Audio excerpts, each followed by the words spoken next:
Hi అండి, ఎలా ఉన్నారు? బాగున్నారా? బాగుండాలని కోరుకుంటున్నాను. యాక్చువల్గా ఈరోజు అయితే మోపిదేవి సుబ్రహ్మణ్యేశ్వర స్వామి టెంపుల్కి అయితే వెళ్తూ ఉన్నాం అనమాట. ఇది యాక్చువల్గా రెగ్యులర్గా ఎప్పుడు వెళ్ళే రూట్ కాదు, బస్ రూట్ కాదు, అనదర్ రూట్ అయితే ఉంది. విలేజెస్ మీదుగా, ఒక పల్లెటూర్ల మీదుగా, చేల మధ్యలో చాలా ఎక్సలెంట్గా అయితే జర్నీ అనిపించింది నాకైతే. సో అక్కడికి వెళ్ళే దారిలో అయితే బంతి పూలు, మినప తోట, ఇవన్నీ అయితే చాలా బాగా కనిపించినాయి. సో అక్కడ కాపలాదారు అయితే ఉన్నారు, ఆయన అయితే ఒప్పుకోలేదు, వెళ్ళకూడదమ్మా అలాగా అని అన్నారు. సో ఆయన అయితే కొంచెం రిక్వెస్ట్ చేసుకున్నాను. సో ఓకే అమ్మ వెళ్ళు అన్నారు. అక్కడికి అయితే వెళ్ళి ఆ పూలు అవి చాలా అందంగా ఉన్నాయి. 2-3 రకాల బంతులు అయితే ఉన్నాయి అన్నమాట. వాళ్ళైతే కోసేస్తున్నారు, కోసే వాళ్ళు ఉంటారు కదా, డైలీ ఏ రోజు ఆ రోజు కోసేస్తారు కదా, వాళ్ళైతే కోసుకుని పని చేసుకుంటూ ఉన్నారు. దాని పక్కనే నెక్స్ట్ మినప తోట కూడా ఉంది, అవి కూడా ఆల్రెడీ రెడీ అయిపోయినాయి.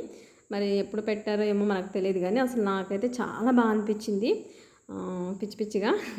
బట్ ఆయన అయితే త్వరగా వెళ్ళొచ్చేసాయమ్మ, ఎవరిని అలౌ చేయట్లేదు అన్నారు కాబట్టి ఫాస్ట్గా వీడియో అయితే తీసుకుని లిటిల్ బిట్స్ అయితే చూసుకుంటూ ఉన్నాను అనమాట.